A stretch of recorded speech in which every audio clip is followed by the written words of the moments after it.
অস্থির স্বাদ দাদা। ভাগি যাচ্ছে রে, এটা বড় ফল, বড় ফল। মনির নামের এই ভাও সেই স্বাদ ডায়লগ দিয়ে বেশ জনপ্রিয় হয়েছেন। সেরকম দেখছি, বিসমিল্লাহ। কি সুন্দর স্বাদ দাদা, চিংচিঙি। কিন্তু একটা মানুষের ভিতরে না গেলে তার কষ্ট জানা যায় না।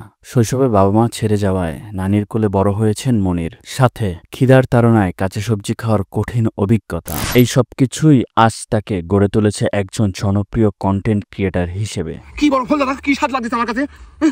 আমি মেলা দূর থেকে দেখতে পাচ্ছি এই ফল দাদা, বুঝতে পারছেন? কঠিন স্বাদ লাগছে আমার কাছে এই ফল। জীবনের কঠিন অধ্যায় পেরিয়ে কিভাবে তিনি পৌঁছালেন আজকের এই অবস্থানে। উনার কাঁচা সবজি খাওয়া দেখে ভাবতাম ইচ্ছা করে খাচ্ছে, কিন্তু আজ জানলাম পেটের ক্ষুধা দূর করতে তিনি এইভাবে কাঁচা সবজি খাওয়া ধরেন। উনার গল্প শুনে নিজের জীবনের অভিযোগ আজ নেই। আল্লাহ ওনাকে ভালো রাখুক, দোয়া করি। দেখেন দাদা, আমার মুখেও কষ হচ্ছে না, দেখছেন? কাঁঠালে তো সেই রকম আটা, খালি সরিষার তেল ব্যবহার করে দিলে আপনি কাঁঠাল খেতে পারেন, তাহলে আপনার কোনো টেনশন নাই, কাঁঠালের কষ কোনো সময় পড়বে আপনার শরীরে।